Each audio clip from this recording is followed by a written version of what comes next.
Okay, everybody, welcome to our second winter speaker presentation. I'm glad you all can join us on Zoom and in person. This is a wonderful crowd. My name is Samantha Bonwick, and I work here at the library. I'm the outreach coordinator, and I get to plan all the programs and bring all the lovely folks into the library. So I'm very happy that Sid was able to be a part of our series this year. So don't worry, you don't have to listen to me for too long. I'm just gonna do a quick land acknowledgement and then I'll hand it over to Sid. Pincher Creek Municipal and District Library is located on the lands of the Blackfoot people. We pay respect to the Blackfoot community of the past, present, and future while recognizing and respecting their cultural heritage, beliefs, and relationship to the land. The land, this land is also home to the Métis Nation of Alberta, Region 3. So for you folks at home, just some housekeeping things before we start. Please make sure your mics are muted during the presentation. And afterwards, after Sid's presentation, we will open it up to questions. You folks on Zoom can also feel free to write comments and questions in the chat, and I will read them out to Sid at the end of the presentation. Okay, so with that, I will let Sid take it away because he's who you're here for. Thank you, Samantha. There we go. Well, this is a good crowd for a poetry reading. I've poet laureate of Canada. It was George Bowering at one point, and he went to a reading in Toronto in a hall, and there was nobody there but the organizer, who was running frantically back and forth. And George said, "Well, did you advertise it?" He said, "Well, I told everybody by word of mouth, and well, nobody showed up." He said, "Well, can I at least offer you a coffee?" George said, "Yeah, I'll have a coffee, then I gotta go." Well, the coffee machine didn't work. Didn't get a coffee either.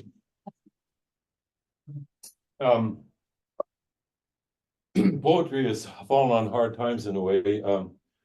Ever since the modern movement at the turn of the 20th century, we left behind kind of the old rhyming tropes of the Romantic era and went on to an era of free verse, which is a little bit like playing tennis without a net. But free verse is the dominant form these days, and it's a form that I follow. But I like to stay current. I like to keep my mind working on lyrical forms of poetry, rhyming poetry, as well as free verse. And one of the ways I do that is by writing songs. Now, it happens that this is Black History Month, and Black people in America came over and brought with them their native music, and especially they brought with them their rhythmical drum music. And that entered the American mainstream through the blues and through people like, well, you heard some of the names like Sonny Terry and Brownie McGee, and I'm thinking of Robert Johnson particularly, who is the guy who, in a way, he didn't invent the blues, but he certainly perfected them. And what he did was very crucial to the development of jazz, blues, country music, you name it. And this is one of his famous songs, since we're in Black History Month, and it's called Come On In My Kitchen. Although Robert never played it on the mandola, he played it on the guitar.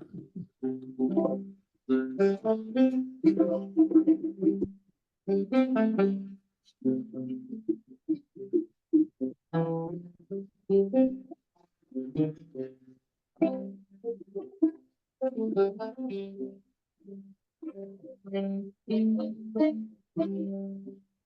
a woman gets in trouble, everybody throws her down. Looking for a good friend, none can be found. You better come on in my kitchen. It's going to be raining outdoors.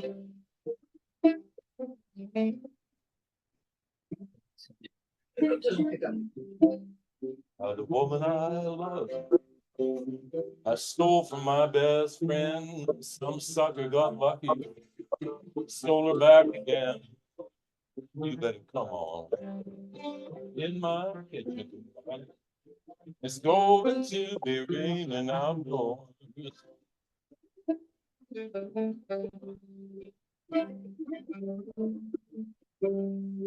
You know, winter time's coming. It's going to be slow. You can't take the winter, baby. Goes on long, so you better come on in my kitchen. It's going to be raining outdoors.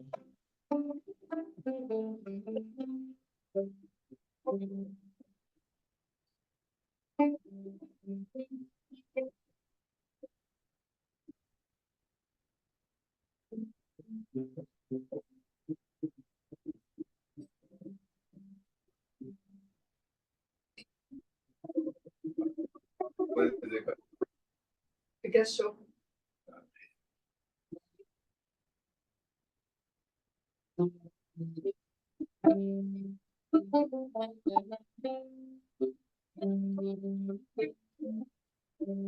Yeah, she's gone. She won't be back. I took the last nickel from her nation side. You better come on in my kitchen. It's going to be raining outdoors. You better come on in my kitchen because it's going to be raining outdoors.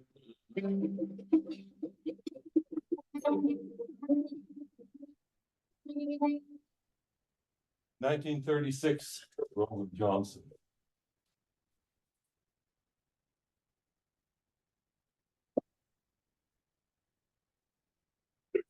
This book that I'm presenting tonight is called Old Man's River. It's a collection of poems that's been 50 years in the making, you might say. It incorporates some of my previous books and a bunch of new work. And it starts with the university days in Montreal, moves forward in time to tenure I had in the mountains in the Park Warden Service in Jasper, Banff, Yoho, and Prince Albert National Parks. And forward in time to life in Willow Valley, where we are neighbors here tonight, where we moved in 1980. And someday, if they ever decide we have grandchildren, they might accept us. But they have to wait and see how they turn out first. No, we feel quite at home out there. We have wonderful neighbors in Willow Valley. So what I'm going to do is just read a few things from the Warden Service days and then go forward in time to present times. And the first one is called Lightning Storm. When I first went to work in the mountains, our only line of communication was a number 9 telephone wire, which was strung out through the mountains from pole to pole, eventually from tree to tree, and from rock cairn to rock cairn. Everything in creation enjoyed taking this telephone line out. Moose would catch it in their antlers and carry it off into the bush. Beavers would cut the trees down. Other critters would come up on it and tear the insulators off. So we had our hands full trying to keep this thing intact. There was hundreds of miles of this wire to be maintained. And so we traveled with saddle and pack horses, and one of our horses always had the complete climbing outfit and extra wire and insulators and batteries to keep this thing going. This is called lightning storm. The forestry line is shorted out, has been for weeks. Picking up the earpiece, we hear 1,000 birds on a wire miles apart, each in separate song. I don't know how this can be. While somewhere a lynx growls from a lodgepole pine where a bird was singing on an insulator. During the lightning storm, the bell rings slowly on every strike, resistors smoke. The line to Jasper is out.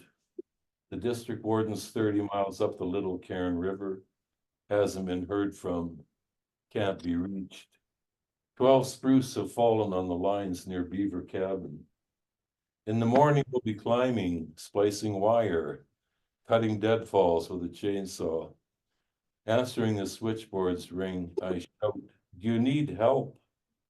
Far away, a faint voice fades in the sound of lightning, sound of wildcats in the timber.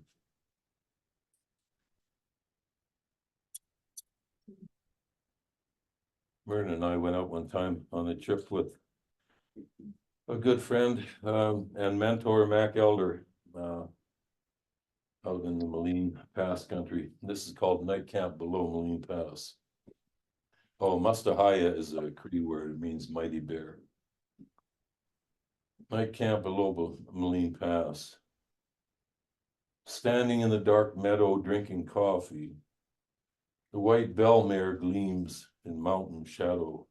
Her bell clinking a cold night in. The stars vastly shine in the metal. A tame bull moose wades through willow. Campfire lights up the tent. Woman throws a branch upon the fire. On the trail is the 5-toed track of a grizzly, our brother across the river. Horses think of Mustahaya and of getting by me. Though they're hobbled, they've learned to jump their front feet down the trail to home. If you've ever seen a hobbled horse gallop, it's a marvel of creation. Well, then it was not always heroics out in the bush. A lot of domestic poems in here too. And this is one of them. It's called Revelation.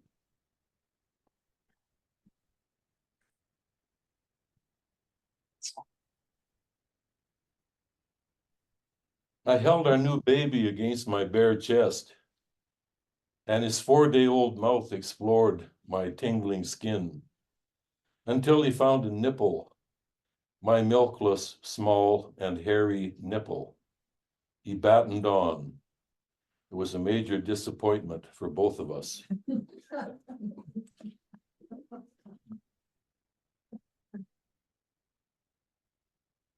You have children, and so you write about it, turning to meet the world. Small foot of my son, a pink, warm mammal, wriggles in my palm, loving the field of flesh contending, but struggling to be released as well. For too long I've dodged the world, placing a screen of trees and rock along my path. I've made a world of my own in the palm of a mountain. Doubling on the hunters, I've left them in front of me until I left them behind. They were blind to mountains. All they saw was their ambition scenery. They'll kill themselves, but they won't kill me. The valley narrows now, the walls grow high. If this is the last mountain I ever climb, what of it? There are other ranges shining blue and bright in a boy's eye.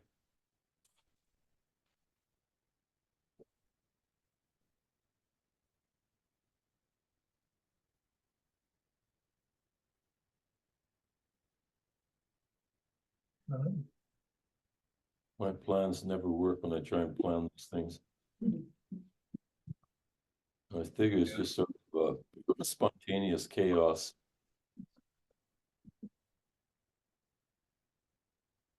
Some people say, why do you climb mountains?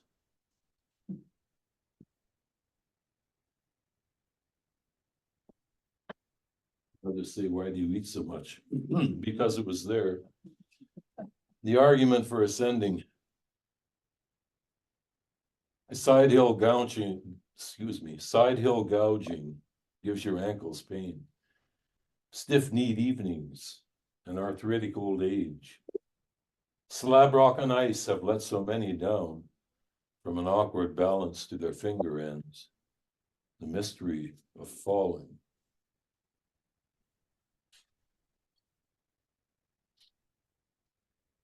Gravity, too, is my domain. It turns you swimmer over. I watch from the steep approaches. Would you be the man for the mountain? The skulls of goats, the skulls of sheep, foot my precipitous fences. Learn to fail sometimes, bear with me. Your body is the cross you carry up to the high places, and your reward. Tearing wind, a view of endless, higher mountains. Late in this journey. See you later. Hi there. Your voice is over there.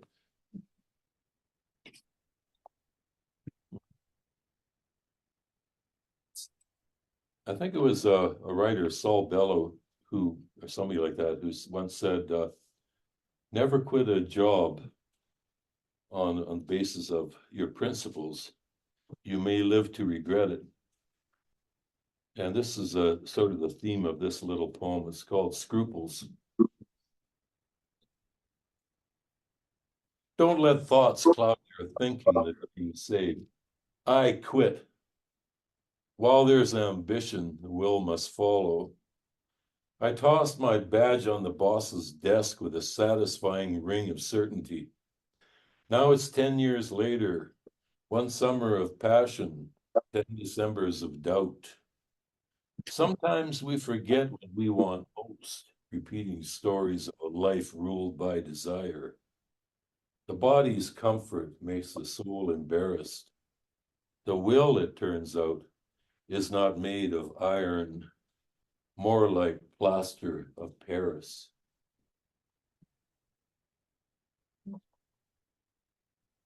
This is a poem about where we live. It's called Bullpine Courage. A white house tucked into a hill at the foot of the Livingston Range. Eden glimpsed from a realtor's car. They call it Willow Valley. Each square foot to be fiercely loved on angles too steep and windblown for anything but bullpine courage rooted in stone. I'd been climbing all my life to reach this dimple on the Lewis overthrust, to be suddenly home. All my failures muttering at the gate grew fearful and still behind me. So I shut my eyes to the poor foundation, the crumbling barn, the stable roof tacking like a sail into endless wind. For nighthawks sang, chorus frogs trilled, the lark ruled the fence, and the whole eastern sky gloried over that Blackfoot altar, the Porcupine Hills where Oldman first shaped men from a bit of clay. He's going to buy it, said the old woman as I sat dazed in the kitchen, its floors tilting uphill like the land. What are we waiting for? Asked my wife. It seemed too easy. All it took was every penny we had to buy what we cannot own, until our ashes are scattered on this hill, until our voices join the wind.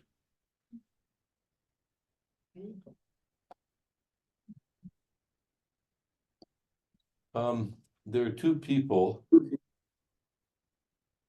who had quite an influence on me. One was Earl Burney, the poet. The other, my father-in-law, John Jameson. And both of them were tall men and lean men. And that's what kind of is the inspiring part about this for me. This is called Joker's Stilts, in memoriam John Jameson and Earl Birney. The child could fly, didn't know his tethers when he owned the sky. Bird song was a thought all flash and feather to his inside-outside thinking. Light was that music lifting him up by a drunken ear. He gaped like a nestling with a will to sing. That was the day his partner left him sky high on a seesaw wing.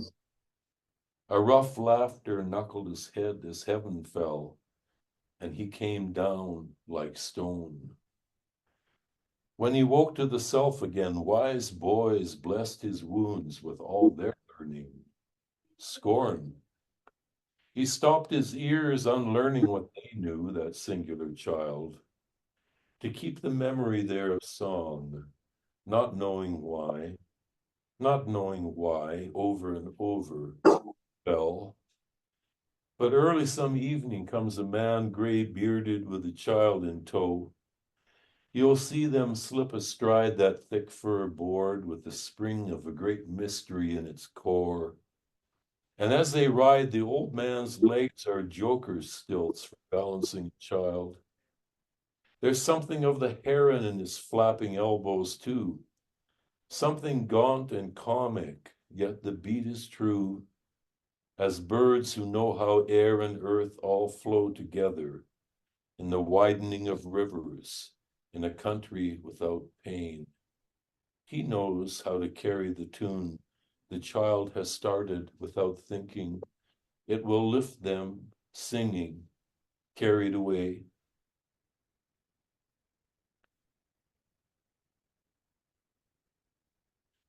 We had a good friend who was a very good horseman. He was an Easterner, and strangely enough, he wound up being a prominent art critic at the Edmonton Sun. In those days, the Edmonton Sun was serious about covering all the artistic events, the opera, the art galleries, the ballet or whatever. And he wrote all of these articles about these things, and he was very good at it. He was a great big guy. He was 6'5", I think. Must have weighed 300 pounds, and he had long hair. And he always wanted to be a cowboy. And he learned about horses in Ontario, hanging around the racetracks and acting as a groom or whatever. And he did get on for a while out in Milk River Ridge on a ranch out there. But they finally just said, if you're going to work here, you got to cut that hair. We can't handle it. So that was the end of that. With the hair. Got to cut the hair. Can't handle that hair, man. It's doing too much. So anyway, this is for him. It's called The Rider with Good Hands, in memoriam David Billington. In the falling snow in the field below the garden, a man and a horse are arguing about barrels, empty barrels in the yellow grass. The rider with good hands, tall in his sheepskin coat, his long black hair dusted with snow, knows that cavalcades of horsemen who have ridden here before are riding here again through him. His hands upon the reins can check rebellion in a stubborn mouth and not give pain. He knows how the best horses run, how to collect imaginary terrors trembling between his knees and turn them into dance. He is a student of arts, rough-hewn but true. And this horse, unruly as the first draft of a story or a song, must make one perfect figure eight before the patient rider lets it go back naked to the windy field, run its wild gymkhanas with the sun. A perfect figure done cleanly. And though at last it was stamped down, and though it was covered in a moment by the snow, I see the rider still, flowing on 4 dancing feet over the sheer dazzle of an endless white page, his hands talking tough, talking gentle through the lines, his heavy body lifted by the beauty of his knowledge into grace.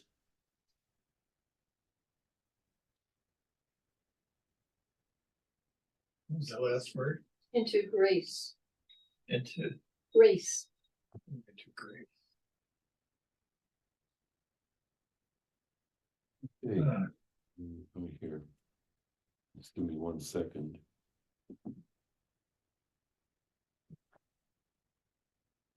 This is there's a few poems in this book about so-called literary life. Let me sum up the literary life this way. In 1976, the average income of a freelance writer in this country was $15,000 a year. And in 2018, I think it was, the average income was $12,000 a year. I'm going to sum up the literary life for you that way. This is called Ballad of the Onion, though, and it's about poetry. Ballad of the Onion for an editor briefly encountered.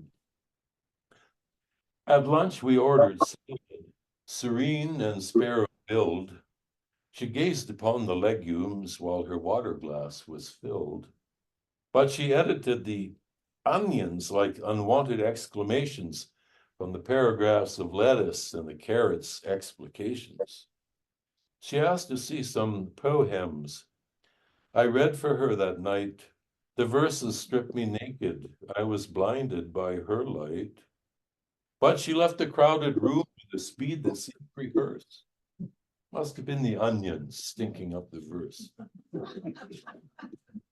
A letter came today, her writing so neat. Reminds me of the way she nibbles vegetables, sans meat. She sent me back my poems. Try again someday. We only use postmodern and rhyming is passé. I still can smell the perfume of this literary seer who'd condescend to smile when she'd prefer to sneer. Her pearly teeth, her crimson nails once pierced me to the core, but many a beast that chews a leaf has the heart of a carnivore.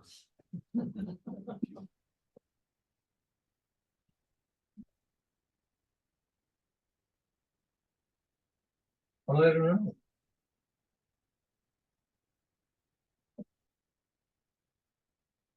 I've known a few people in my time who are crazy enough to try and make a living as poets. Nobody makes a living as a poet. Even Leonard Cohen did not make a living as a poet. He made a living as a songwriter. He was famous as a poet. And this song is called Irony. It's I think I'm probably the only person in Canada who has written a song about literary tropes like metaphors and irony and stuff like that.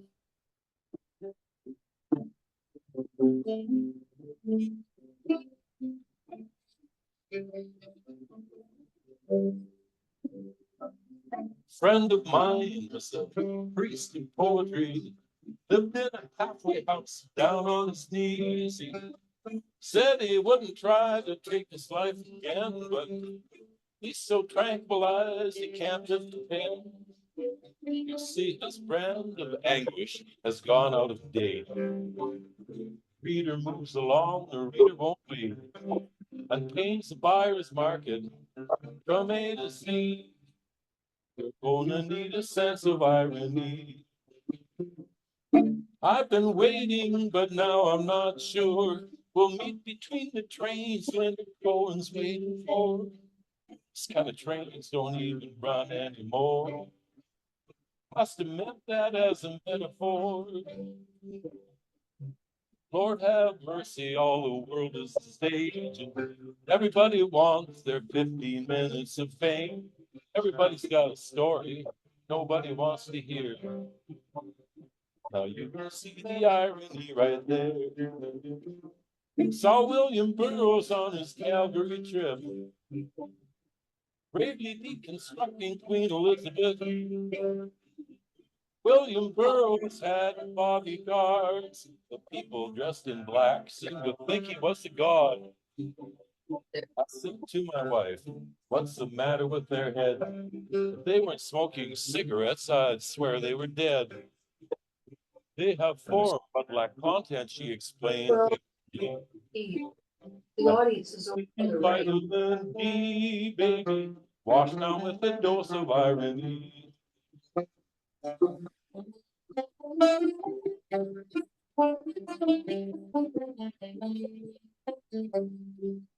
This is the electric guitar there.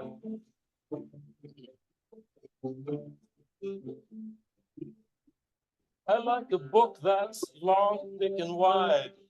Something substantial that will float on the tide. You see, I need to defeat a tsunami of lies. I'll use it as a bat for hitting alibis. Now maybe it's just the cowboy pride in me. I like a writer with integrity, some passion, intellect, and poetry. Maybe just an edge of irony.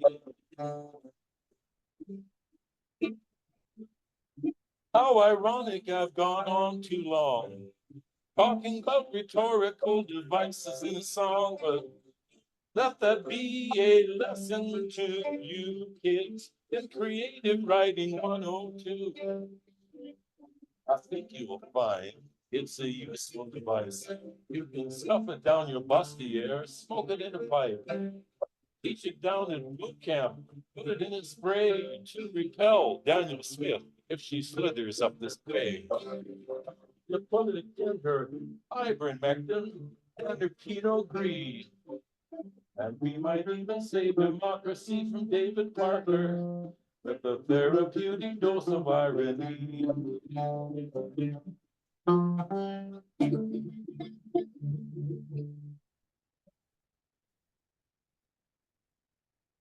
It's not a very enthusiastic audience. It doesn't need to be. You can't hear them. Well, I heard him read. It's very strange. Oh, yeah, is anybody in there? Okay.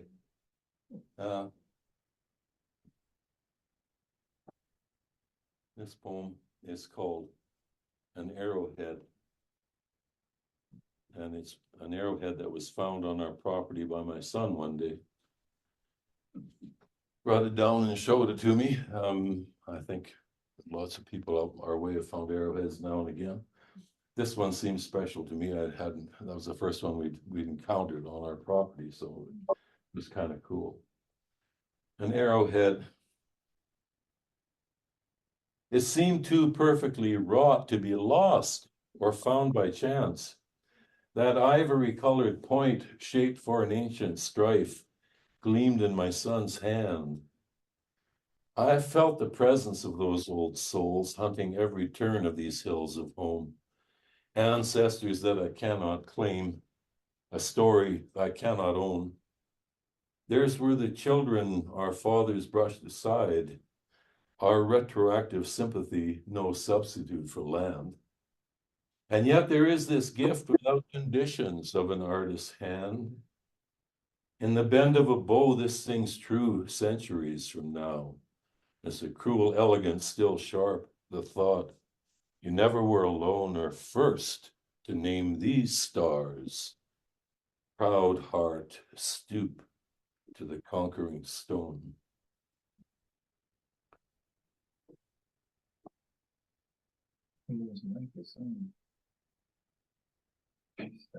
For the delay here.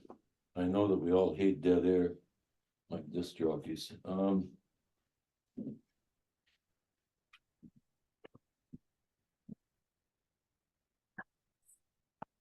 This one's for my youngest son when he was a little gaffer.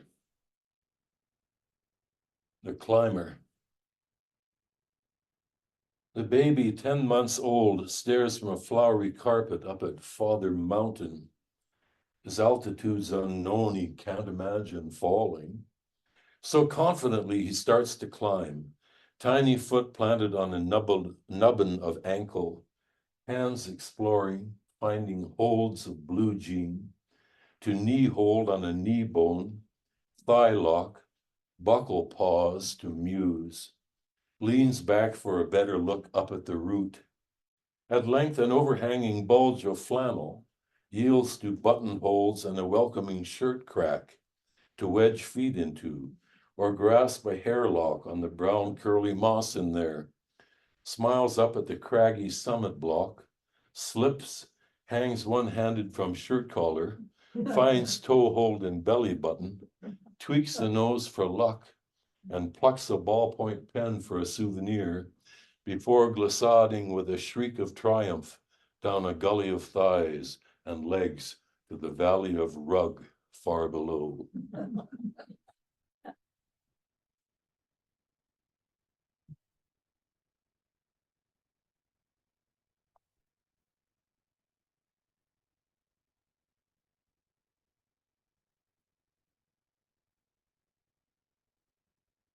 This is called Skiing Powder Snow. A hard thing to write about because it's just, I had a friend, Bernie Sheezer, mountain guide, and he said it was better than sex. Well, it sure is good, skiing powder snow. This purest, coldest joy, bearing the mundane under billions of crystal cliches, to float on these, to leave a long parentheses in a white empty phrase that clouds spoke to the mountain. Like a kite without a string, a skier slips suddenly close. The snow is truth, a frozen speech you believe in. Strange how it clothes your heart in such warm energy. It launches you in gift of flight, a singularity turned ecstasy.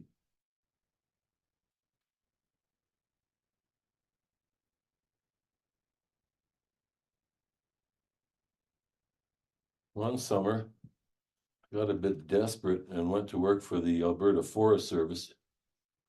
And actually, it was quite an enjoyable time.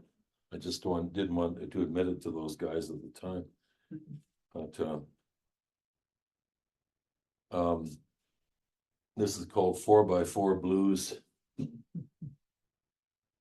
Bounced up Bob Creek, caromed down Camp Creek, splashed over Beaver Dam, map shows bridge, dumped some firewood, swamped out shitters, issued citations to dirt bike riders for fracturing silence and murdering flowers, saw a mule deer, saw a fish, saw a golden eagle made a wish, radio squawking, let me alone, katong, clong, cattle guard, xylophone, banged around Beaver Creek through Douglas trees, rattled down heath by the roots' white knees, hit a stump, made me flinch, straightened my bumper with the winch, hit my head, went to bed, bounced all night like to wake the dead.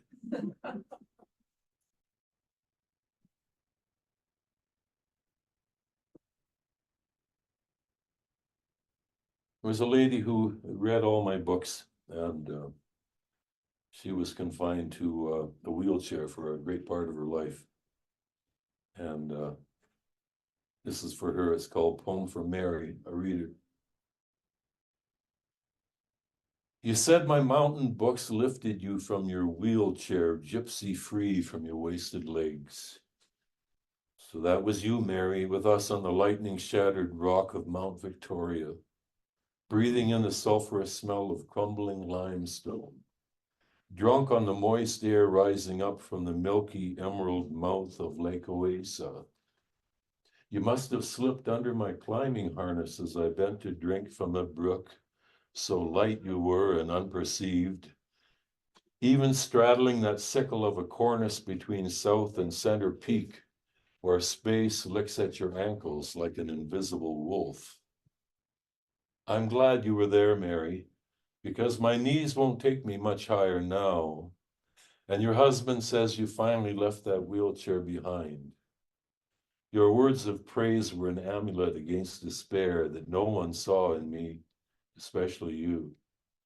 So let's go climb the ridge behind the house, follow the mule deer up through the twisted bull pine for the first time this spring. Just 6,000 feet is all, but high enough to stare into another country. I'll show you the square north face of Chief Mountain, Montana. We'll picture it guiding those Blackfoot warriors raiding south all the way from Rupert's Land to Yellowstone. Not so long ago, Mary. Today, this outlier of the Lewis overthrust will ramp us up step by step into the Eagle's Hall. The faithful crocuses of spring break my crazy heart with their obeisance to our climate deranged sun. Any bird still moving after the last new normal snow of May is bragging now to wit to woo and drilling through the ice cap for the thawing worm. And Mary, I'm always glad to know while I draw breath, you'll keep invisible company, skipping ahead sometimes in your dreams, or turn the page and rest, leaning on my shoulder, lighter upon me now than a crocus petal smile.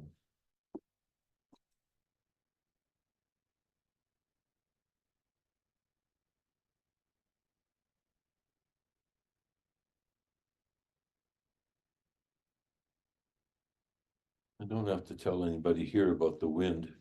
Sometimes I have to explain it when I'm in the city. I think you'll know exactly what I'm talking about. This is called a prayer in lieu of wind chimes.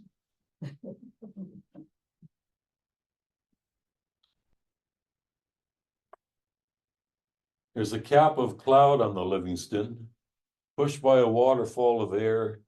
Cloud pours over that brim of rock. The wind sleds down to the valley below to whoop up gravel on the Burmis Road, rattling like hail on a passing truck. Chinook is quarreling with my roof, and on the path that polishes the snow to ice, so down I crash. I'd call it a homicide underfoot, but I'm still alive, so there's no proof. The school bus gets a hearty gust that blows it over into the ditch. The kids escape, though one or two are hunted down by the wild Chinook, rolled arse over tea kettle under a fence, yet never catch their hide on a barb. So the wind's not really blowing that hard. The cottonwood that fell in our yard had stood these shocks 100 years. Oh, what a terrible blow to the house that would have been. But it missed us clean. I cannot call Chinook a fiend, though like a banshee I hear it keen. But I'm glad the wind's not blowing today.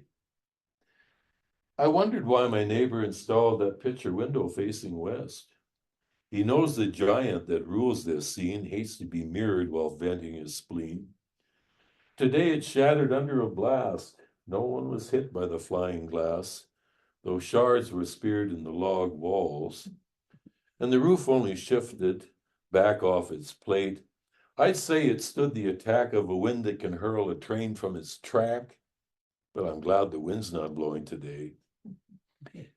If the wild Chinook ever really blew, it would peel the earth up like a rug, send houses, ranches, fields, and farms to roll right over Saskatchewan, get down to bedrock and carve some flutes to celebrate and sing its songs. And it's sort of a charm or a prayer to say in lieu of the wind chimes, which blew away. I'm glad the wind's not blowing today. Amen to that sleepy old hurricane, gnawing on the spine of the Livingston Range, hooping up a windsock from a logging chain, circling, rounding up strays. But I'm glad the wind's not blowing today.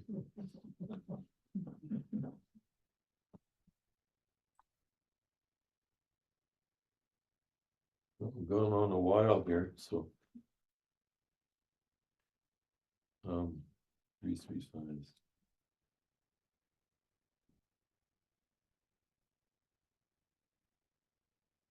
He had a horse which we loved. He's gone now. This is for him, for Danny. It's called Play Me That Tune. A horse with bad feet is no horse at all. Damn these nippers, dull again. A horse with bad feet where farriers seldom call. With my crocked up knee, I strain to bend under your belly to trim, hard as iron and a hoof knife made of tin, these disasters of horn. And stop trying to catch my eye. I hate your cracked and splintered hooves. Tell me, Ponykomata, are you an artiodactyl in disguise? Are you trying to turn into an elk? Whoa, it won't cut horn. It sure as hell cuts me, and it's my blood dripping in the snow. Your flattened frog, disgrace. The way you go down at the heels, you with your foot cocked up on my knees. Yes, you, swiveling your mulish ears to hear. You're wise to stand still. And stop with a low wicker with the nuzzle of a muzzle in my side. Take those eyes off me this minute, old seldom fit to ride. What are you good for, I'd like to know, but what are the trees and rocks and sky, the mountain and the moon for? Nothing and everything and all there is for you and me. One night I saw Luna balance on your sway of a back, but you gave a buck and sent her rolling down the meadow. The moon. That's it. You can put it down, yet still you stand there. Now you drape your heavy head over my shoulder, demanding the usual pat on your chin. Enough. Go on a neater foot, at least, to knock the hoarfrost chiming from the naked aspen boughs the way you do. I'll stay a while listening while you play me that tune.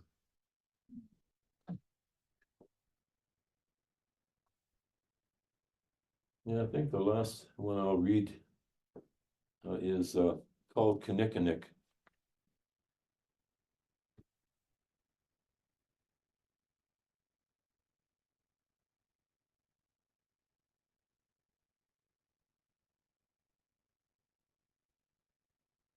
The tawny hill bends off its snow under the west wind's balmy tongue. How succulent curls the bearberry then. Its gleaming wintergreen, its blushing fruit, a tonic for bears eaten in spring, tinges with rose, winter's chiaroscuro. Sanguine the warp and weft padding a dream bed. Deer and hunter rest at the foot of the dawn. Spill clouds over Livingston, sacrifice, conjure the red sky of morning, the sky of evening. Take no moment for granted, like that old soul born here long before us. The real people called him, brings down the sun.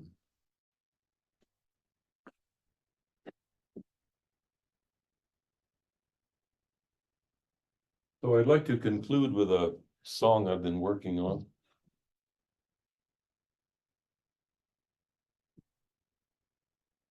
This instrument is, some of you know, is a mandola, and it was made right here in Metro Pincher Creek by Juan Turan, who is a very good luthier that we're fortunate to have here in Pincher Creek. You can see his some of his beautiful electric guitars for sale up at the LaBelle Mansion. He's extremely talented. This was the first one he ever made. This is called Nature's Lost Child.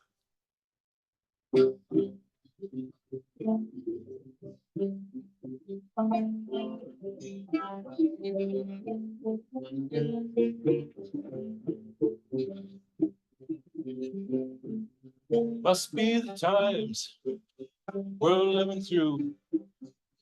Feel like my soul is buried in the blues. So many people down on their knees, caught between the devil and the deep blue sea. Hard luck coming down like hail, fire and drought. What if the hay crop fails?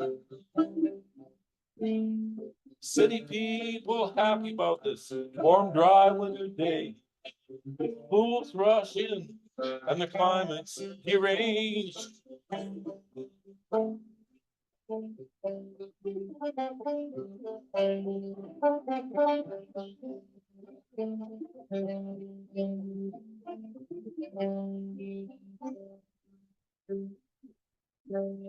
a Timberwolf leading the chorus tonight. Coyotes howl back, but they're staying out of sight. He's a Pavarotti of the canine choir, the voice like a well full of thirsty desire.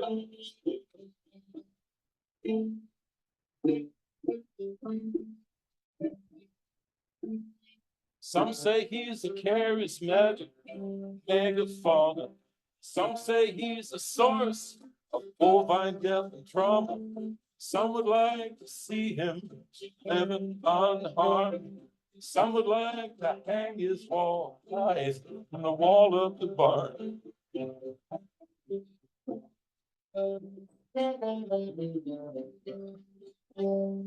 Gonna lead my pony out of the stall.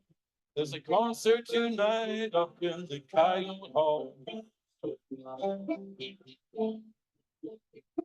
I may be a fool, my folly beguiled. Sometimes I feel like nature's lost child.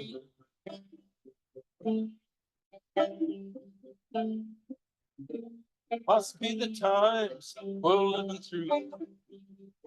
Feels like my soul is buried in the blues.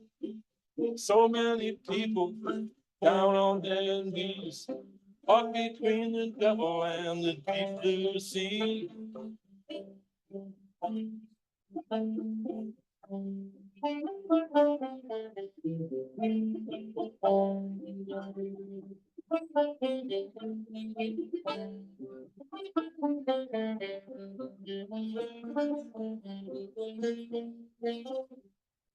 Lead my pony out of the stall. It's a concert tonight up in the Coyote Hall. Maybe a fool by a folly beguiled. Sometimes I feel like nature's lost child.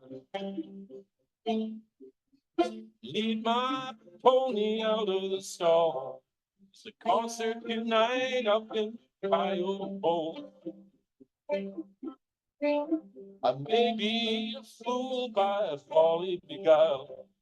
Sometimes I feel like nature's lost child. Nature's lost child. Nature's lost child.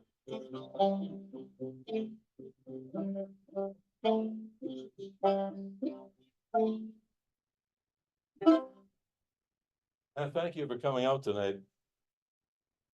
Thank you. If anybody's interested in a book, my wife has got some here for sale. She looks after the smart stuff. I do the rest. Thank you. Oh, I suppose I could ask you, typically at these events, if you've got any questions, like about anything that I've been doing, or your own reaction, or anything you've been thinking about in terms of poetry or the environment or anything else. I mean, we could do that if you've got a question. What about those guys? Yeah. I'm here. Let's see. I don't think there's anybody there. I really like the way you use your English with your poetry. It's beautiful. Thank you. And as an English teacher yourself, that's quite a compliment. Well, I just love it. Yeah. It's just you use some big words and you use some little ones and you use some that I hardly recognize, but I have an idea. Oh, yeah. And they're beautiful. Yeah, well, thank you, Al. Thank you, Alta. It's very kind of you. Thank you, Elton. I Yes, just the lady over stand here. here. Appreciate the full time, is that the when you read, Oh, yeah. I appreciated how you conveyed how special Willow Valley is and how, like, even if the house wasn't great, it was the area that brought you there. And Yeah, I think yeah. that was yeah. adequate for the area. You can always fix a house. The old Scott couple that lived there, were annoyed with the realtor. Told me I take people out there and these old Scots couple that live there, they drive them away. Like they just get mad at them and that's it.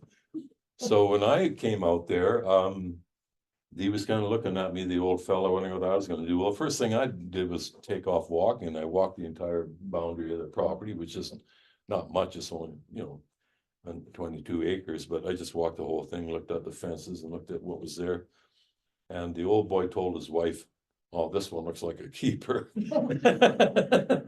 So anyway, yeah, he was really pleased that I cared about the land itself. Anybody else? I'm wondering, how old you were when you got so interested in writing poetry and music? Well, I wrote verse when I was a kid, of course, and encouraged by my teachers and the librarian and medicine hat. Most people are wonderful. Librarians are wonderful people, and teachers too. But so they encouraged me, and I kept at it. Didn't really write anything all that great until I got to first year university in Montreal, and then I had some stuff published in a major literary periodical. So that was a really startling thing for me. I thought, whoa, I mean, maybe I could do this, and these people think I can do it. So that's when it started. But I started playing music in Calgary at the Depression Coffee House in 1963 or around there. And Joni Mitchell was there because she was a student at the College of Art.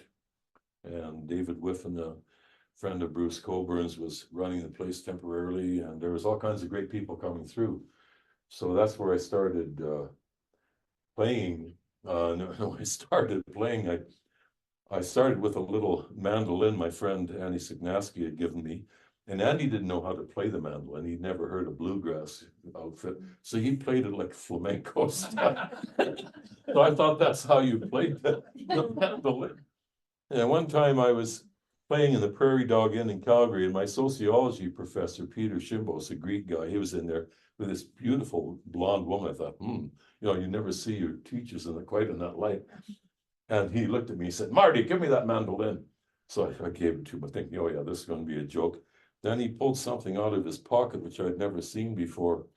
And it's called a plectrum. You saw me using it earlier. I'd never seen one before. And he started playing all this Greek bouzouki type music, and I thought, oh, I've got to get a guitar. This is not working. So that's how I started, and kept on going after that. Yeah. When did you start on the mandolin? Well, that was about 8 months ago, or was this about 8 months, 6 or 8 months ago? No, I just took it up, and I played the mandolin before, but the mandola is tuned differently. The mandola is tuned like a viola. So it's tuned a fifth below a mandolin. So the positions you play on the mandolin, when you play them on this instrument, they're a different key altogether. So yeah, it's quite a learning curve. It is, I really like it. It goes very well with your voice. Well, I'm very fond of it. As a matter of fact, Myrna will tell you that I'm obsessive about it. Play it every day for at least an hour. Drives her, I think. Well, it doesn't drive her crazy. The mandolin drove her a bit crazy, but yeah. Yes. Have you ever done it yourself? No, I haven't. No, I was thinking of the McIntyre Ranch. That's where my friend worked. I was gonna ask you, Yeah. you mentioned them? Yeah. Have you got more stories about them? No, not really. We got outside of a couple of bottles of Irish whiskey one time up in Calgary, which was a mistake. But no, he was just a lovely guy. He loved horses, and he just had a natural ability, which, The story on him getting his haircut. Oh, that, yeah. Yeah, I don't have anything else about that. Do you? Yes, I do. Oh, do you? Yeah, big story, but I'm not gonna tell it. You know? No. Oh, okay. Well, you tell me later? Yeah. I he'll can. tell you later. Yeah. Okay. Okay. Yeah, because if I got the story wrong, I'd like to get it right. I know the story.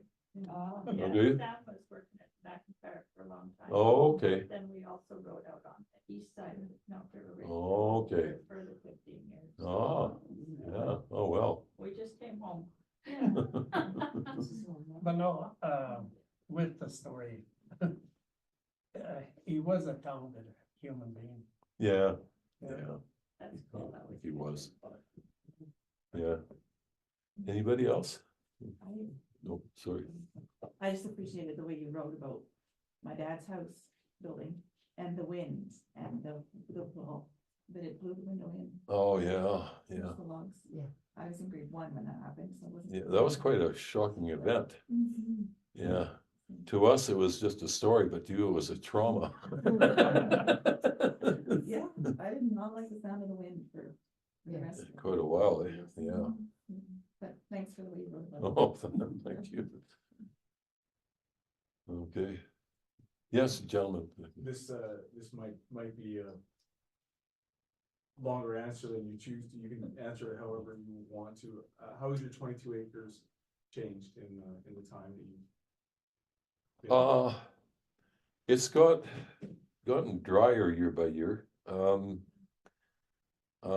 I do worry about it. The bull pine, some of the limber pine has died off. The limber pine that was there when we moved in has died off. Some of it was attacked by pine beetles some years ago, and a lot of that was cut down and burned. So it's changed quite a bit. The aspen trees are still there. And I always remember you're writing about the wind when you were living at, I think, near Fort McLeod. yeah, Yeah, that was, in your books. yeah, I thought that was really described it. yeah, that was living in that old Waterton schoolhouse for a while there, and the wind kept knocking the outhouse over. Yeah. Among other things that it did. Yeah. Yeah. Yeah, I'm kind of not realizing it's the biggest thing, I guess, and my dictionary is not being helpful. There's something that I don't think it's coming up every lately, Kinnikinnick or something. Kinnikinnick? Yes, and I don't know what it's. It's bearberry. That's the Indian word for it. I think Blackfoot, but don't quote me on that. I could be wrong. I think it's Blackfoot. Kinnikinnick. Yeah. Kinninnick. The bearberry plant, and the people used to harvest it sometimes and mix it with tobacco to make the tobacco go a bit further. And I think they might have used it also medicinally for a number of things as well. Yeah. I say the real people, I mean the Blackfoot. They translated their Siksika name to mean the real people.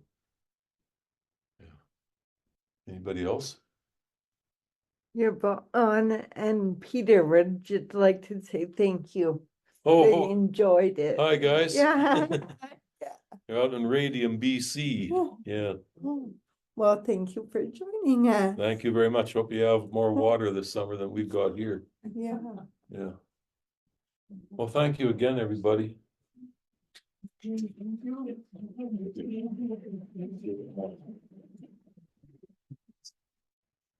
Thank you, Sid, for coming and being part of our Thank you. series. And just so everyone knows that we have 2 more. So the next 2 Thursdays.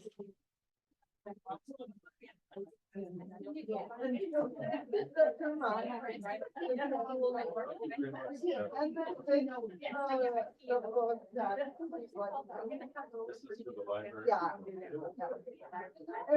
We have a pattern. Okay. I know I like to talk, but it doesn't help.